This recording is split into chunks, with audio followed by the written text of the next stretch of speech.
election at this community. I love MGBAKWU women. I love MGBAKWU women. Oto Afano, how does we decide to go to the election? And how manner for House of Reps, not one to get.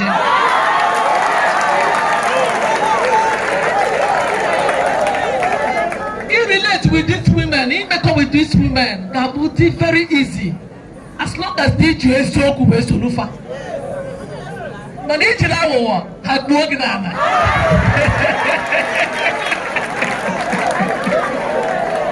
Little Anamaker and this and also Anamaker, na Federal House, Awka North and South.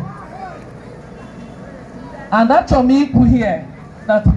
Oto mwanya si di organize ndi mwanya mbako to be di organized. That is how I am organized. I look all for 18 years. Na chikon demand, na chikon even the most difficult people. Makani na of bandi abu professors. Ndi agono go akoka akwukwo. Ichi hard drop easy. Makano onye obuna ma ife. But in way teaching professors, Buru head of department, Buru dean, anyway, the Okamota teacher, one day talking on a 70, 65, 60, 55. You were mayor of Fuma, mayor peacefully, and then make bottle. Money get you fat. No one in Aluniva University, we have a young wiki empower Mazi. Ana makusi entrepreneurship code. Apunye no rakwe miri. Dede kiye apunye no rakwe miri. Ipunye no rakwe miri ko ni wonu vote we to no PDP. You wonu vote to no ABGA. Wonu vote to no APC. Itu vote afo to afo. Ibale kiye no rakwe miri. Itu olu Peter Obi na Labour Party. Itu olu Peter Obi na Labour Party. It doesn't na Senate. Has it na Senate na House of Reps. It to say my ABGA, my APC, my PDP. But in that one, if I go to Guinea Labour Party, Labour is Guinea. If all people be vote, he president. He doesn't have Senate na House of Reps. When was the party in the APC, my PDP, my ABGA? He will be where I'm going to agree. Wouldn't it? I'm going to Guinea. But people governor, Unamapane may impeach. The name of why I say, I am not mother Ghana to no property. Mother fine out on the Labour Party. Peter Obi on a Guinea. He is the best presidential candidate. I am not debate here. I am the Let know how much can be when it is a name. Let get a hand at Ohamadike Ndigbo. How mana Olutena Abuja. No, he had Ndigbo can have a quick when that's was. How man on that the backbone of Peter Obi Senate. I need to quote when I told the Senate and House of Reps. I told a photo, you may say a photo, you be quarter. The guy should be in a quote.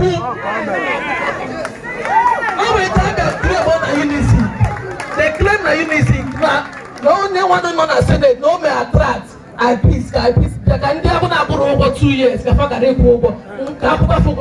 shown me the video. She has shown me the what? Video. I actually say, I chop people that want group. We want the truth, we don't want lies. You don't know.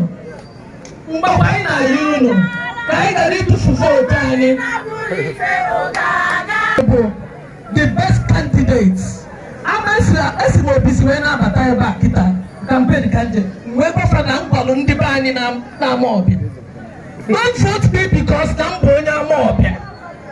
Don't vote me because don't vote me because of my church. Vote me because of capacity. Capacity kind of problem. And you see that now money. Tambo. But I'm doing another House of Rep, we don't know the capacity, we don't know the competence, we don't know what I can do as a woman. We don't want to channel to an Africa in a group. That's what I can do. That's what I can do, money. That's what I can do, money. That's what I can do, money. That's what I can do, money. And they debate on national issues. Umuwani ne musigano. Musigano mo. Musigano mo. Umuwani sigano mo. I trust leadership of transparency. Leadership of inclusiveness. I have promo animal. Many people now say here, what do you have? And I happened to university. Dr Victor Umeh to join this race. I left the university to serve a vote. And I happened to rap microphone to Ohamadike Ndigbo. She called on your boy, say, but she goes over in the and he had now one over now. Number one, he may no musicamo.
Thank you very much. Thank you. Go, I go read Jumobi. Come back to Leba. Wake up. Na table. They get to lead and Sueku. Or we properly organized. Everyone in the Nanya, everyone uniform there, DJ. Uniform DJ. You can do green in here. You can do man here. Okay, Aqua Beach is the way from. And the white. And we go, okay, they don't come. That's all of them are white. I got a full aside there, but I can remember in the Geneva. Can youth, Mako. Let us not know here. Gateba, Gatham the party, Makward. Where the Payaba was in your Kenya. Only Nzenozo, Fopande, Ndio Kenya can make a transfer. Even all of the year Binyaka.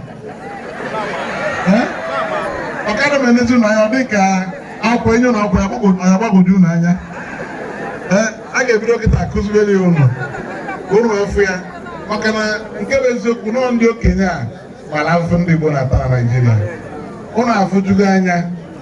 Welu nanka oya ka na achoka afufu nota na ndị ọgbọ mtara ụmụ anyị hapụ etia oya mgbe anyị na-agbakịta ana m ekene ụnụ ndị ọzọ mgbakọ daanụ ụnụ arụdụ n'ike mmadụ niile gbakọrọ ebe a ana m ekene ụnụ ka anyị kene ndị ụkọchukwu onye nwoke ọzọ dị na mụba daalụnụ ụnụ bịa nabata ekpere anyị ezigbo ekpere nke ma ọ dị ka ndị ahụ ndị Pentecostal Bishop Madabuchi daalụrụ nne ọ nwere onye na-akpakọ mmadụ ụnụ ka ndị mmadụ na-ege ntị maka ụbọchị ọrụ kwuru okwu Chineke kọwacharịa ndị mmadụ ọchịarịa mmụọ ha nke bụ eziokwu n'obodo adịrọ mma kịta gbọọ eze nwaanyị abụ ka isi azọwasị anyị mana ụbọchị adịrọ mma unu nwere ife na-eme na Naịjirịa kịta nnenecha anya unu ama na-ekwesịrị ịbịagwa mmadụ ife ọ ga-eme unu ga-eji aka unu kpebie n'onwe unu na unu ga-esi n'agbụ a ekele unu wee pụọ unu ga-eji aka unu tọọ onwe unu n'agbụ nekede ife niile ejuru ebe a nwere onye ego dị n'akpa o nwere eji ego nọ n'ebe a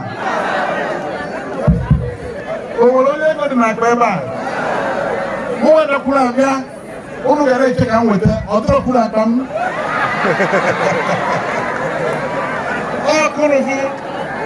unu ego were soro dalụ anyị ịchọ ka iweta ego ịchọkịta ka iweta ego ka iweta 10,000 naira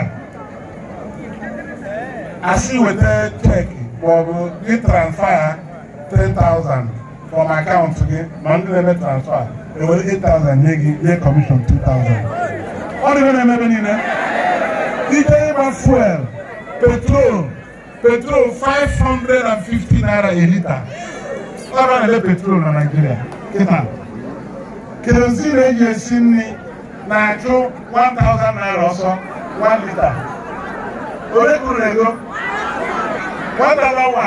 1,2 kerozin ofu lita ewere were dị ibe a ọ bụrụ ya na-enye eri dị n'abịa ọ nọta atọmabịa ndị mgbapụ na onye buru abịa na iburuga na maka onwere ga-ejigo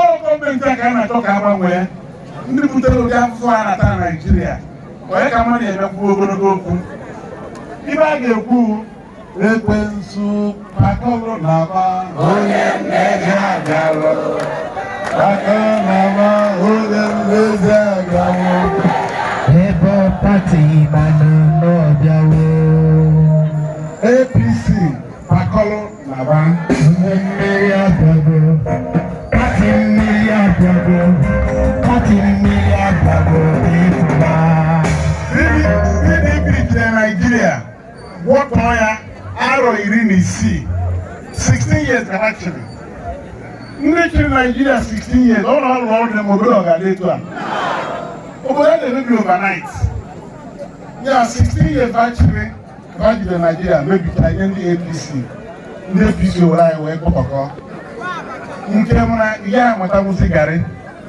ihe egote nwa akamụ o nweghị ihe ihe emenwu ụmụaka na-eje nwa akwụkwọ gụọ akwụkwọ amakwụ ndị nkụzi ụgwọ ọnwa gbakụzere ụmụaka akwụkwọ ọ gwara ihe a na-alụ ọgụ ya ọrịa ka Chineke lechara anya lecha Naịjirịa anya wee si na arọ ọnụnwa na ọ ga-azọpụta ndị Naịjirịa wee wepụta odogwu nwoke onye a na-eme mpako marịla na-akọ ọ tigo mụ na ụlọ na Anambra ebe a o wee bụ Peter Obi ka Chineke were ọkụ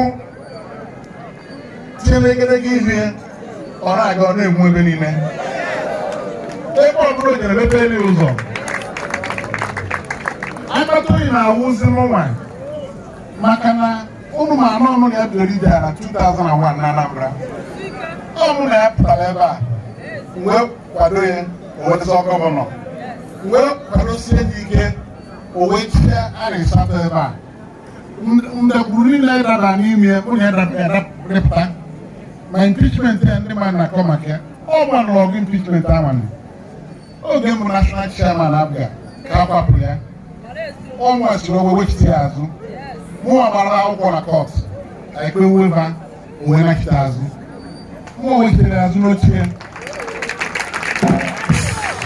mụnwa kwuru olie owinukwa sekọnd tam na 2010 ọ kwuru na amebe nnekwu ọta akụrụ họrọ okwu ogologo a okego m pụtalụ kama na apụta na-echekwa bụrụ agụ na-eche ibe bụrụ agụ na-eche mba nnọrọ na-ejideri ọgbọ n'ọnwa wee na-agba wee gbachita ya gbaa ya ọfụma bọọ ndị mmadụ aja n'anya wee pụọ wee jiri Anambra steeti mee ya ọdịmma mgbe ọ bịalụ ebe a etu na Nigeria dị kịta ka Anambra dị oge anwa ada akwụ ụgwọ akwụkwọ ada akwụ ụgwọ ọnwa ụmụ akwụkwọ mechiri emechi ndị pensioners asị ha dị duwudo wụrụ ya na-enye kọbọ o nwere ibe na-aga aga ebe o nwere ibe a na-alụ etu a ka o si wee bịa ewe jiri wee gbuo ọgbụgba okpuru ọgbụgba kpochacha ọgbụgba na Anambra steeti wee chaka eburu obodo etu Peter Obi si n'ebe a wee chicha anya onwe nke ọ na-apụta kịta ịzọ president n'anya si na tupu o jiri na ọ ga-achọkwara onye ga-akwụ ya n'azụ sokwa na-eji ya ọkpọ m si mgbe ọ nọ na Labour Party ga azọ president mbụrụ akpa nsoro ebe Labour Party ọ ya nwa n'ije ahụ o jelu mgbe ọ zọrọ gọvanọ na Anambra steeti nya ka anyị na-eje na Naijiria kịta etu esi eme anya mgbe anyị bịa na Anambra wute apụga etu a ka esi eme Labour Party ya kịta ebidosiri onwere ebe anyị nwere na ya nọkwu na mgbakọ na onwere ebe anyị nọ na onwere ebe Peter Obi na-eje onye na-ekwu ebe ahụ ga-ekwu echi Labour Party etelaba ebe niile na Naijiria nke a bụ izizi onye Igbo na-azọ prezident ndị Hausa na-atọrọ ya na Parliament Road ka ọzọ ọwe gavana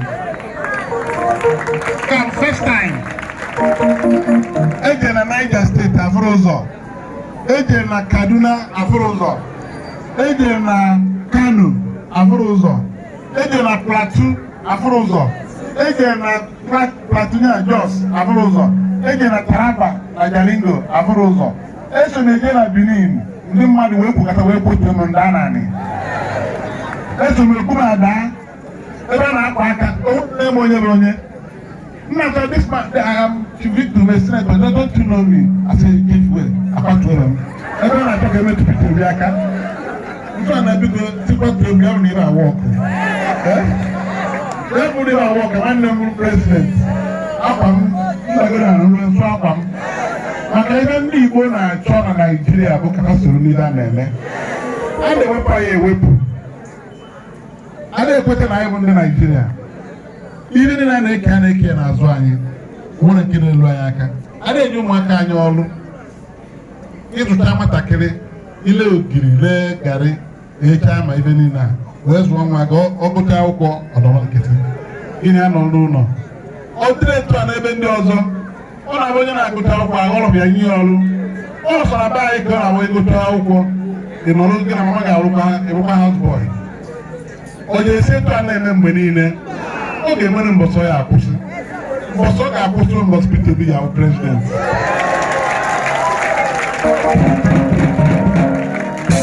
ọ bụrụ prezident ekebi eke ibe na-elu n'aka ọnọdụ ya gbanwee nke izigoro onye na-eje Lagos ma ọ na-eje Abuja bụrụ onye Igbo ịmachi obi n'aka ịmanị nọ na Naijiria na ịbụ onye Naijiria ịtụọ ngwa ahịa ọ bata na wọf ịdịchọ na a ga-ekiri ya ngwa ahịa gị iburu pụwa mana kịta ihe ebe ahụ ihe asịa ọ ime onye ma onye ma onye ma onye ma onye ọ bụ gị tụrụ ahịa o anaghị adọrọ ebe anyị bere tọọ ụmụ onye ma onye onye nọ na kọtụ onye ma onye ma onye ma onye ma onye leta ga-esi na anaghị ego afọ anyị na-ata dị ọ ife aka anyị chọrọ ka anyị kwụsị o wee bịa n'ife anọ na ya ife na-agwa ụnụ bụ ka anyị mepee anya anyị ama eji maka na ibe siri ike maka enwere ife na-abịa ebe a bụrụ ha na-ayọ ego enye ego ma ọ bụ goo rapana ego ụmụ nwaanyị na-eme ife niile a mana ife dị mkpa bụ na anyị nwanedoro anya mana ife mana Naijiria kịta ndị na-azọ prezident dị mmadụ ịnọ na ndị na-ekwu ndị na-azọ prezident na Naijiria dị mmadụ ịnọ ofu onye bụ Atiku onye Adamawa steeti Alhaji Atiku PDP onye nke ọzọ bụ Kwankwaso bụ onye Kano ANPP bụ pati ya onye Hausa Atiku bụ onye Fulani onye nke ịtọ na-azọ prezident bụ Alhaji Tinubu onye Yoruba onye nke ịnọ bụ Mr Peter Obi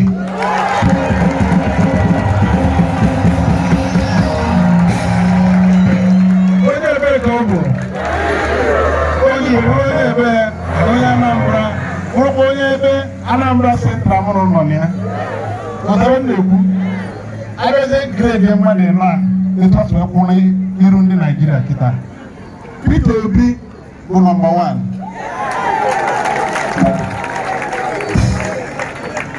ịgbanụrụ ụmụ ndị nwaanyị nọ n'ime obodo nnwekọrọ amaghọta ihe ndị a mana ka m kwuru na Thursday 2nd of February nwanne nya ka a gbakọrọ na Abuja all the south leaders south west na ndị mba mmiri ndị Yoruba ndị middle belt na ndị south east gbakọrọ na Abuja wee mee joint press statement na be na-esigo ndị na-azọ president na Nigeria ruo onye sapụ na-azọ Peter Obi.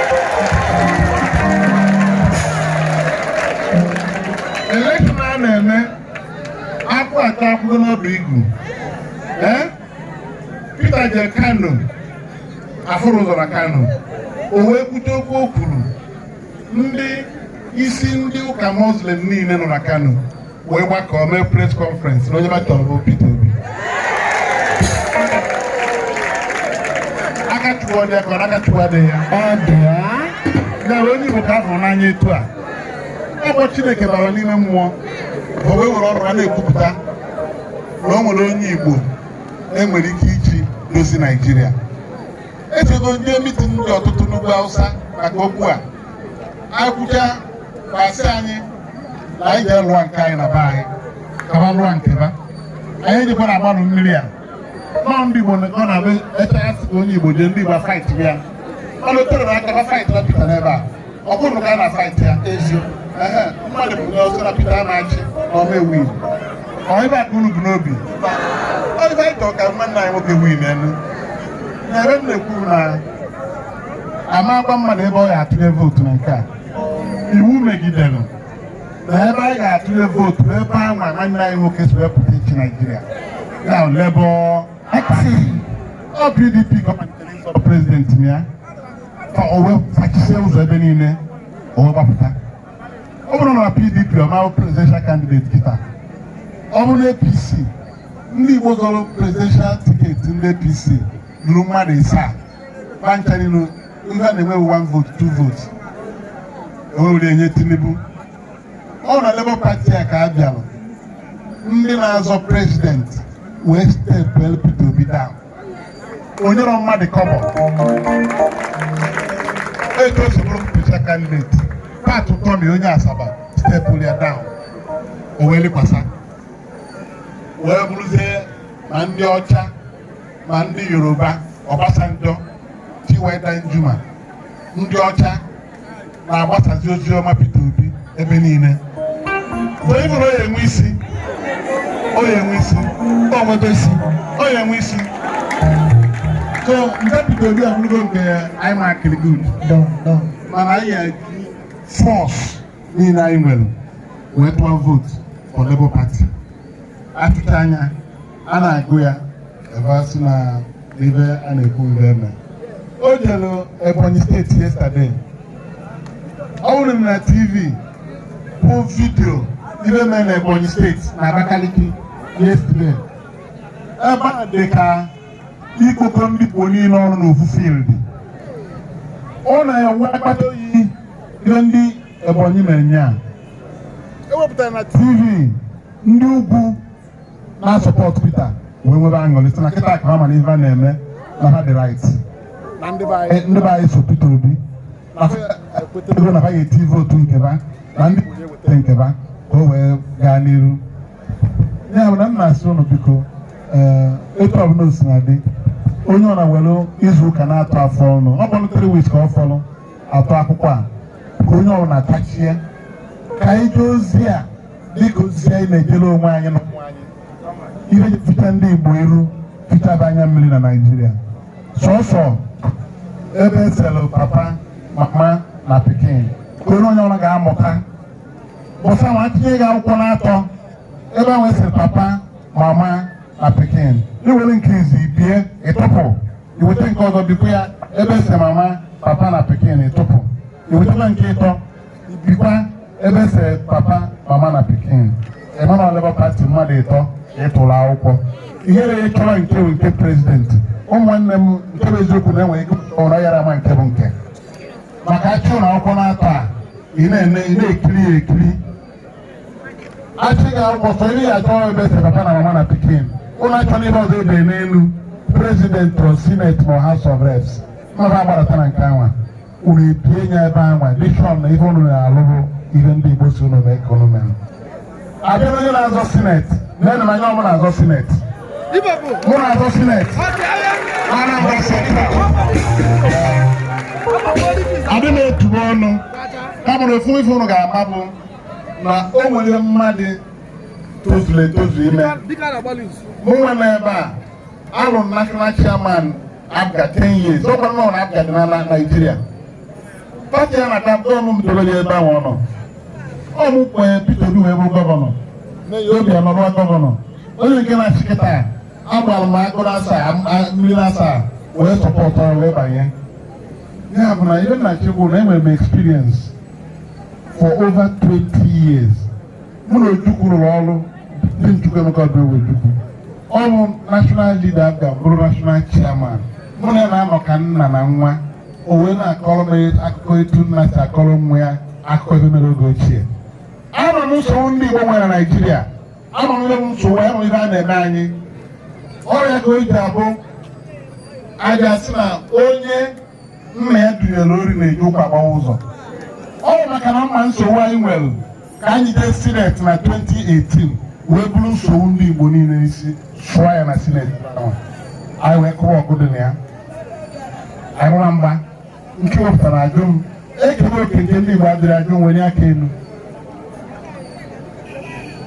kedụ ahụ ị na-eke onye amara ife bụ ife mere nna ya eme gịnị eme ya onye a na-eziga ozi bụ onye mma ife mere nna ya ihe na agbapụ kịta onwe onye na-arụ nna gị anị ya megbuo ya itolite gbalụ onye na-arụ nna gị anị ya ibuso onye ahụ agha ọ dị ga-eme ama m ife na-eme ndị Igbo na Naịjirịa ọ ga nji wee jee sineti wee busoro agha wee chọọ mee ka na Naịjirịa bata onye ọbụla ewere nke ndị Igbo nye ndị Igbo ọ kwere na okoro na nye na nke anyị unu ewere nke unu were nke anyị ti iso na akpa unu mere anya ya anyị adọka trauza ọ na mme na sineti ọ baba ndị ewu ndị na-eti ime ndị utu mara onye ma ọfụma ibe nkwụsị na sineti dị ọtụtụ ibe a na-eme ndị Igbo eweta apọịntment a ga-eke enyere m n'afọ onye Igbo anwa ewenye m aka esi na mekwe na apọịntment ya Tinubu ya Buhari bụ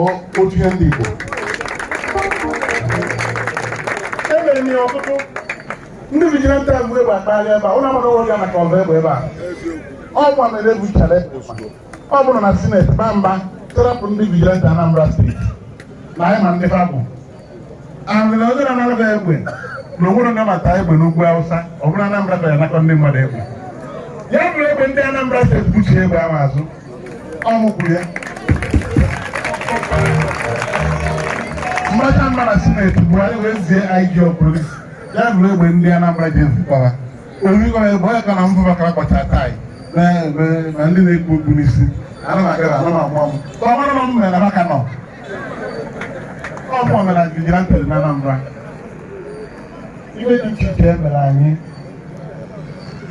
ejegbachite ego ka ha doziere ewe na Naịjirịa alụba ndị dị na Yoruba na ndị dị n'ugwu Awụsa amarụ nke gara n'ala Igbo ọ bụ ji esi tie nke gara na be anyị etikwu ya bak osiribe ya arụ mana ekebugo ego anwa tupu m bịa isi ọkụ echichi ya azụ ebe mere nụrụ nne ka m buda ya down Awka North taa amara m ụlọ dịka ndị a na-emegbu na Anambra steeti ama m na-adị lụta ụlọ ndị Awka North abịatụrụ na-akọ ugbo ọ ka ịrụ na gọọmenti ka m bido wọra ndị Awka North anya under Peter Obi oche ndụ mkpu a Godwin Eze na-agụ ọnụ mere Commissioner for Agriculture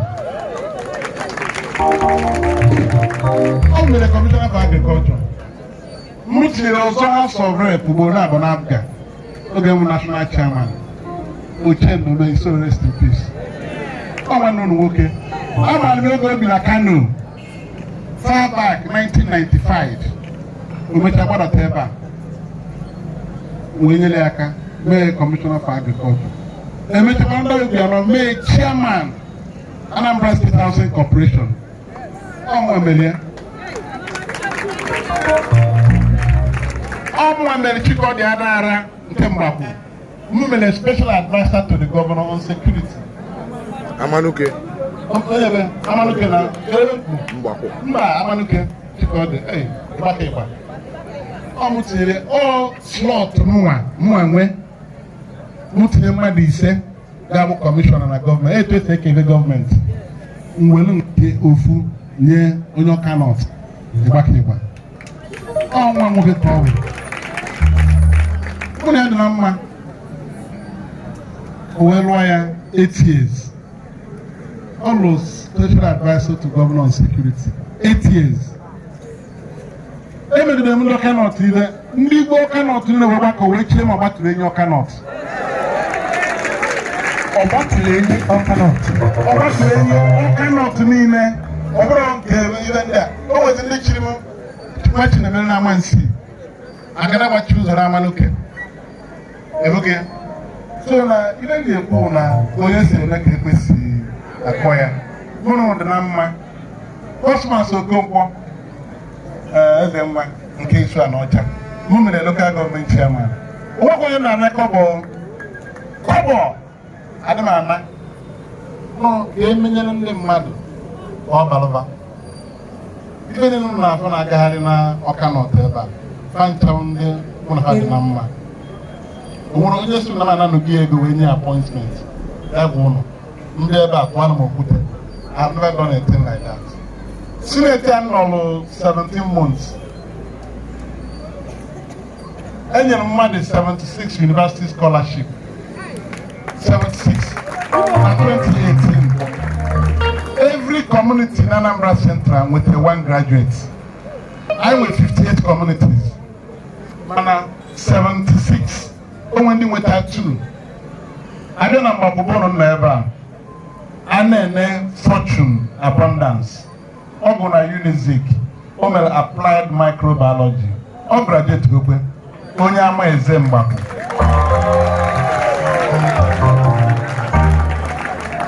Enye scholarship at 2018. Eme election 2019. Anachi Hamazu. Mbokolola. See na my private scholarship foundation. One graduate here. Oh, well, an election of winning of most even in a Jawalo with John Waka. But as of Macanacho, Maka, Balona and Nabulu. Awka North that. Need my scholarship, the 11. Oh, yesterday, come over final year for one boy, Onyem Achala. Never medicine. Not to the University. One more careful. After Isaac Makafo. Or 2 days ago, come for 400 and something thousand naira. Final years school fees. Oh, man, that's all what I got. Money, whatever. Makanam for you need. And I'm where. You know, when them take a lawful. How do you pack it now? Ofu onye Achala. Yes.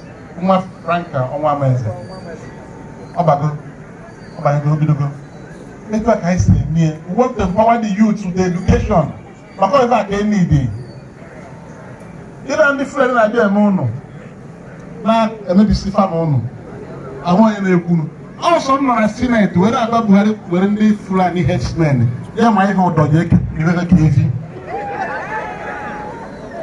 You put me on a TV. Babu ndio Okachukwu na Benue. Mwesi Buhari na ọbụla ojidere ndị Igbo ndị Okachukwu a. Ịma na aka ya dị n'ose egbu. Mmadụ ya agwa president ụdị okwu a. Ekuru m ekwu ya, wepụ aka enwe n'ofe. Nọ ya aka mmadụ. Ọ bụrụ egbue mmadụ. He send a condolence message. Say, I will get to the root of the matter. I'm not losing anything. Instead of no wetering the Igbo these people. Now you hold here responsible. Makoyo commander in chief. Only send the Agha Nigeria Nina. I want to 2 days after send them in a Benue, didn't matter enough with 4 AK-47. I'm going to come back and get set up on the AGG. I'm not the kind of a Canadian government. kwuru na ihe na-eme ndị Igbo adịrọ mma a na-achụgharịba ebe si ekpo dị mkpa bụ ịmara ihe na-eme ndị Igbo ite ọnụ ama ihe dị mma udo adị ọ dị etu esi eme ọ bụ na-ekwu na ọsọ m na-ekwu ọsọ m na-ekwu ya ejere m the only international airport dị n'ala Igbo nke a dị n'Enugu aka na Ibian International Airport ewere nọkịta enyi ebutupu ya ka ọ bụrụ local airport ụgbọelu hapụ isizi obodo iwe nabata na Enugu wesfa nke motion wesfa ụlọ na-eje emechie ụlọ mara ife kwesịrị ime ọ na-alụgharị anya anụ ka o gbogota na standard kama imechi ya emechi si tinye ego ka alụọ na o nwere teslo nke dị n'Abuja oge o mebiri etinye ego na-alụ ya 64 billion naira tren na-ejezi kadịrị na-ada iwe karịrị iwere moto dị Abuja ebuturu ya ka ọ bụrụ local airport mfe na ebe a ka a ga-eme n'Enugu nke Enugu weta ego ka a lụọla dị wrong way ka amara ibe na-emebi emebi ka edozie ya emepekwa ya ụgbọelu na-esikwa ma London na-abịa na ebe dị iche iche ọ mụ kwuru ebacha mba eme ya approve Buhari wee weta 10 billion naira 10 billion naira emechie Enugu airport for 8 months rụgharịcha anya rụọ wee rụzie ute wee mepekwazie ya ọzọ international flights na-abịa Enugu taa Ethiopian Airlines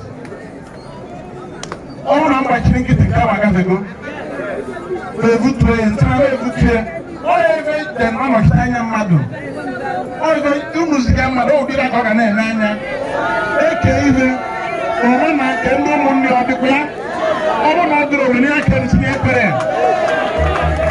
oge aka mmelu ọ dịka recorded ndị malibe na-ekwu na fụcha na TV ọ dị recorded abụrụ m alụsị apịrị apịa na-ekwu ndị ebe ahụ egbe na-ada yes ndị ebe ahụ egbe na-ada ọnụma bụ ọnụ kara aka o nwere ebe na-atụ egwu n'ụwa I'm telling you the truth. It's simple. But what is inside me is very strong. I'm not afraid of anybody. That is why I have told Buhari, time without number. Nandi will have a problem in Nigeria. See now, I got the level for everybody. I don't know who now, I'm not sure now. I'm not sure. I'm not sure. Senate. I'm not sure House of Rep. I got to do one. Mkono na no. Kebe guru me. Mkewa na wolu ofo itabu ndị Hausa. Yira ha na yi hijab. Okoye nonu. Ewete kita na phone na afia. Oba na oche, ono ebe a, obude haji ya. Mana ndị ebe ahụ kwobere ụma na ebe anwa. Isi agụ ka na-eyi. Elosidu. Ana m isi agụ. Mwenye aka enu oyibo anada maka agụmakwụkwọ nne ọ bụrụ na ọbụrụ ọrụ nne alụ ihe ga na-eji kootu ka ga na-eji na-akpọ taị mana ọ maka ọrụ ndị Igbo na-alụ ka anyị ga-eyere ndị Igbo isi agụ okpu ogologo a mkpụrụ ọtọ na sineti onye aka enu ele anya okpuru eji abara anya ọ bụrụ soro na-abara anya oyibo adaba ozugbo ana m asụ oyibo na-ekwu otu constitution na-ekwu otu law anyị mee argument mmeri ebe ndị nọ na sineti agbakwa ụmụazị ndị nọ na sineti bụ former governors, retired army generals, former ambassadors, retired federal permanent secretaries all them do good with them. Father with them matter. Madam Abraham, Nkunia, na sure that against. But I have no problem. I'm not even a second look. Name na to hear Nanya. Even as of Senate, get a garden, even in them. For some women, national honor. I'm not doing as of Senate na Central. Well, National Honor, Officer of the Federal Republic of Nigeria, OFR. What's the name here? Mancha, Nigeria,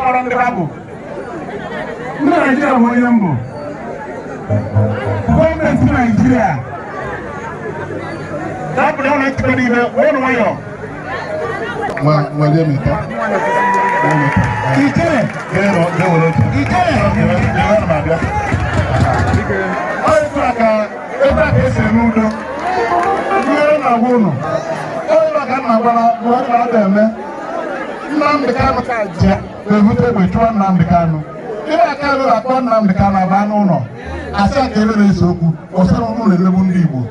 na de nyuma ka ọrụ asote maka ihe bụ ọrụ ka ime nka udo na-achị oge ahụ ịrụ ọrụ m na-eme na gịta ọkada n'ọgbọ ọpụgolu bren ka eji arụ ọrụ uche ka eji arụ ọrụ so wee na-agwa ụlọ ụmụnne m ụmụ anya n'ebe a ọ ndị nne ka ụnụ ụmụ nwoke n'ebe a ụnụrụ ndị nna ndị yut ibe a na-eme maka ụnụ ibe anyị na-agba mbọ bụ ụnụ dịka ibe ụnụ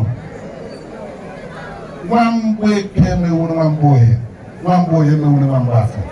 Ọ ibe anyị chọrọ Naịjirịa ebe belu ugobelu. Ndị a na-ebe a kịta na-akpagharị o nwere ngwara ụnụ. Ọ na nkuli na sineti na-ekwu okwu asị m, my name is Senator Victor Umeh OFR. I represent Anambra Central Senatorial District. Ibe n'ime sineti ahụ, ndị nwere national honor eruo 30 out of 109. No one will OFR, given to me by the President of Nigeria 9 years ago, the Nigerian government named this honor, Officer of the Federal Republic. All of that take one money. I'm not going to as you know for Kinoreba, no Daroda, Noreba. No Febe. No Nazonia Pugamata came in the House of Reps. Come on, What in the House of Rep in 2011 as National Chairman of Awka. Oh, Mutinelli, another mere penny. Mana, everyone in the campaign, and I come Victor Umeh. Money Abrobo. The plan on Ihuno. Even 45 chieftaincy titles in Igbo. 45 different communities. So, overall, ọmọ àṣàwáṣí ọ̀nù náà pọ̀tọ̀m náà kọ́ ẹgbẹ́ sọ́lẹ̀ ẹnu ọmọ ètò àkẹ́sì ẹ̀mẹ́ ibẹ̀ ká náà gbóhùn n'ihe nga-alụ n'ihe nlụ unu weta akwụkwọ ahụ na ebe m gasịrị ọrụ n'Awka North street light ara enwu na Amanuke ọmụ tinyere ya ọmụ tinyere ebe ahụ alụ ma health center ma primary school classroom blocks na ebe n'ebe different places so ibe na-achọ ịgwụ ụlọ onye bịa ajụọ ya kedu nke ị na-eme etu a Naịjirịa na-ahụ ọnụ ndị Igbo ga-eziga ichie dịka mụ na sineti onye dịka egwu adọrọ n'anya ma ihe na-ese okwu mbanye ebe ahụ akwụrụ m ọtọ na-ekwu etu ọ dị na-reprezentụ ha mmadụ n'ike ọ bụrụ etu a gbajabere eso Atiku n'ike gbara eso Atiku n'ike nọpụtara na-eso mmadụ n'ike onwe na-eso emeghere na sineti ndị ọzọ bịara ọfisi m na-achọta onye ga-abịa n'ọfisi onwe motion of bill inwe ị ga-abịa n'ọfisi Senator Victor Umeh seek for his support bara ike so na-emeghị wepụta egbe mgbọ dị n'ime ya welu osisi nkụ wee jụọ ọgụ ọ bụrụ taa ka esi eme Ferdinand nwere ihe o kwuru na ọ bụrụ nọ n'ugwu Hausa maọbụ Yoruba land ka m si wee pụta ụmụaka amara na-azọ sineti anyị ndị ọzọ gara medo awa 2019 oge emechara elekshọn ewin nọ nnata Senator Ndigbo onye bụrụ na wee sị ndị Igbo amara ihe their people no sabi anything upon the good things you are doing for them here wetin dey bring this here what is he coming here to do for you nsị mba nọ maka Peter Obi ka ndị weta ọzọ vice president ndị atọ apị ọsị nonsense na-ada eme eme na beba. If you see somebody who can deliver, you keep the person there. Authority. So, I will make a normal. When I say, like the House of Rep, if you go there, Professor Lillian Orogu, a young lady, good university professor.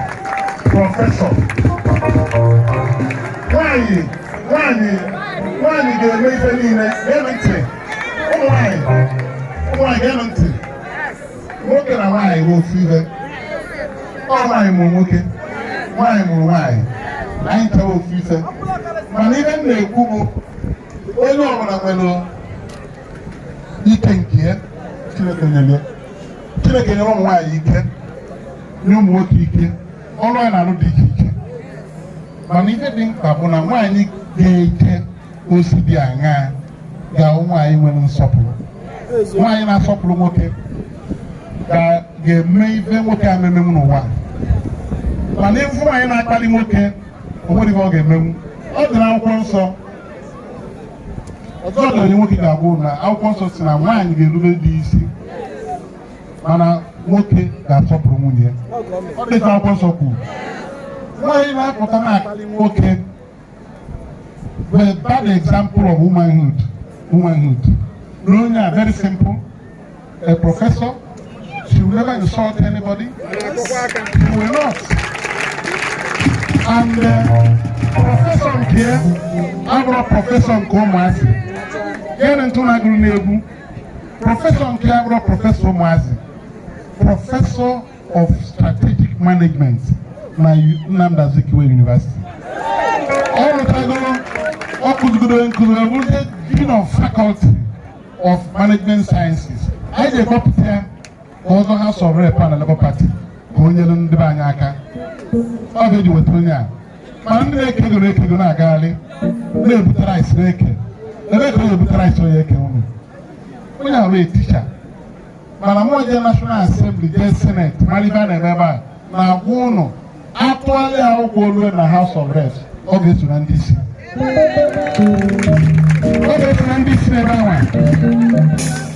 Near the House of Rep, the election at 25th of February. Professor Gabian American, oh my God, say Professor Gabian. And no brain cage a role. In the correct position, I thought Professor Lillian Orogu, and will go to Tinaku. Oh my God, education. They made chairman of House of Reps Committee on Education. I call Professor Kobo. Who in the election now? My Labour Party. Peter Obi as our president. We have the best.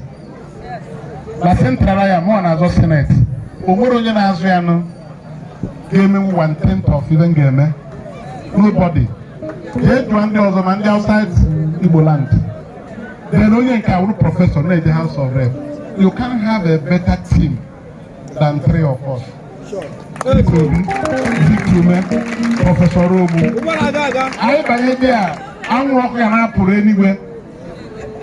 But when I am a follower, when I am sincere, I'm a Christian. I'm a joke of man. I'm from the land to Wayuna. When you talk about the signal, you have no.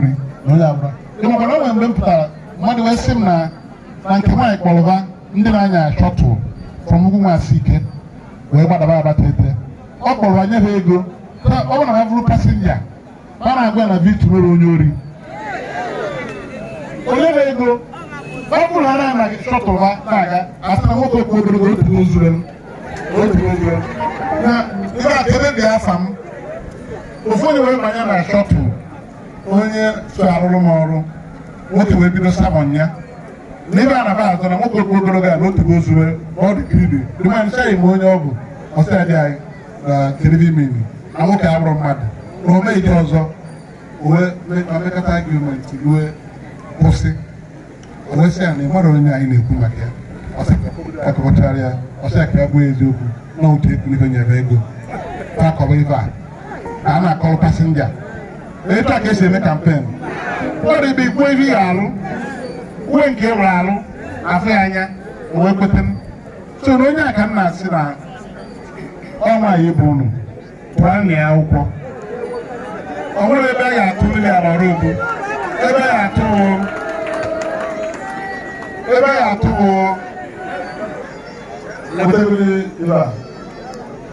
weta normally Nigeria. Weta nke m. Weta ofu nke m. Gbadam. Bịa ụmụ nwaanyị ibe m. Nene na anya ebe a. Onye ọra mụrụ onye na-asụ. Ọrụ Peter Obi dị ebe a. Ọrụ Lilian dị ebe a. Ọmụrịta nwaanyị. Ebe nwanne weta nke a. Weta ọrụ na-anya ebe a. Ụlọ ọrụ dị amụmụ na Peter Obi na-amụ. Peter na-amụ na-amụ. Kedu ndị unu ga-eziga? Atiku unu ga-eziga? Atiku. Anyị na-adị otu Peter Obi. Etu a ka anyị ga-esi wee jee unu eziga Peter, ụra na-eziga Victor Umeh, na-eziga n'ọrụ Ada dị ebube ụmụ awụrụ. Ọrụ aka nna ya ọmụ. Ya bụ on 25th of February. A ga-emekọta ịtọ ọnụ 3 weeks to the izu ụka ịtọ tata. Ụlọ ya na nwụcha arụ n'ụtụtụ. Ụlọ anya na mmadụ ntị.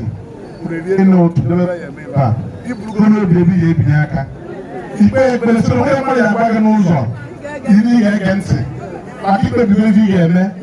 Irebe anyị gbara nkịtị. A na-eke ego ime ka ego adọrọ gị mkpa. Ị na-arụ akwụkwọ bichecha anya. Ncheji aka afọ ibe ọma ka ọ na-aga n'iru. Chineke agọzi unu. 2 weeks after that, 11th of March, eme nke House of Assembly. Ferdinand Onwunye, former PC chairman, Awka North, Chinemeze, Nenya. Onye ọ nene anya, ọma Awka North ọfụma, ọma community nere n'Awka North ọfụma. O nwere ebe ọ mara eme, ọ na-emekọ otu ndị okenye ma ndị youth na everybody. Ịgbakịgba, nwe ịgbakịgba ka ọ bụ. Nwa m, my grandson. So, o nwere ka ọ ghara ime ihe dị mma. Maka na otu ọ dị, ọ mụgoligo dị ụlọ mkpa. Atụnyere na nke House of Assembly. Ọjọọ ini aya dị 4. Peter Obi, President. Victor Umeh, Senator. Orogbu, House of Reps.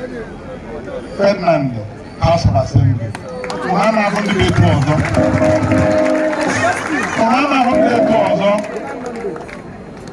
Anyị nka niile ma ihe a na-akọ. Peter Odogwu, Lilian Odogwu, Mụnwa Odogwu. University dị, o nwere onye amụrụ na university.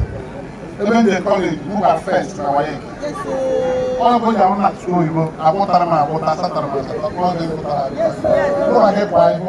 Ọ bụrụ na Friday, a week today ka maka bịa mgbakwa. Olu na Friday, achịkwa nwaanyị a, wee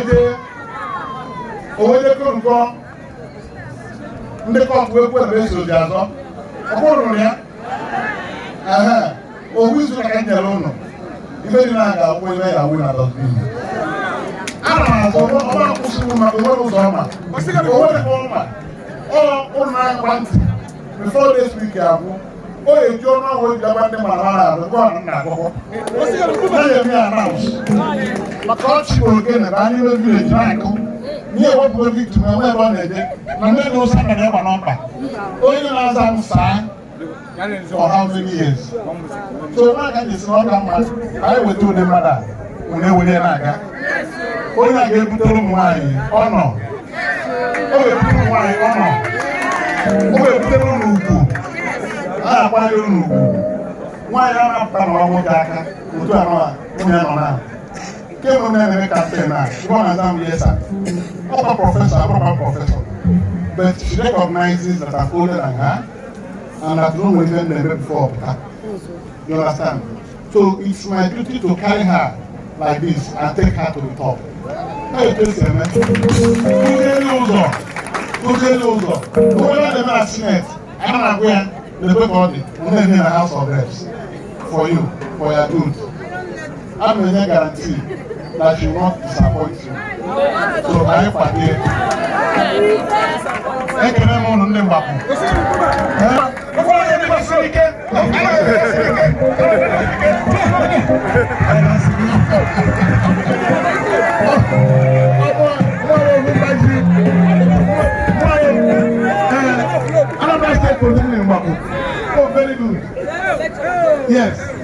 Ohamadike Ndigbo, obedient and victorious. Very good. Yes, you will deliver. Well, we don't need to speak to students because you are in the receiving end of the failed leadership in this country. What Peter Obi has come to do is to ensure that he secures their futures. Some university lecturers were on strike for 8 months last year, remember? And it is not acceptable for schools to be on strike for 8 months unresolved. So if I remember, I'm Ohamadike Ndigbo. Yes. I'm a professor of strategic management, former dean of faculty of business sciences at Anambra University. Does she not value education? She knows the importance of education.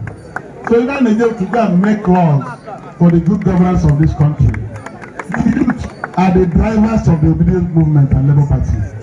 Well, this is where the hope lies for everybody. You see, Nike? Only PVC. I got my fair after I'm a polytechnic putting booth. All the time I'm a corner. Yesterday. Employment, I need the money. All 1 year can know near about 26 people federal employment. 26.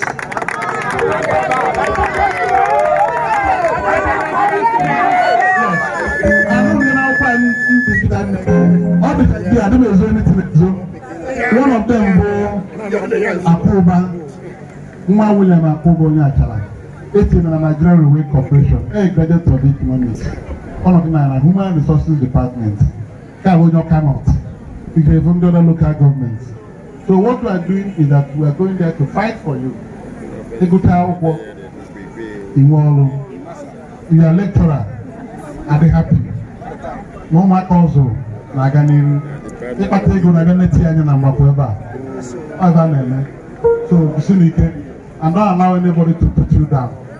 Nobody confuse you. If I am party, I can call you to the party. You know where they are.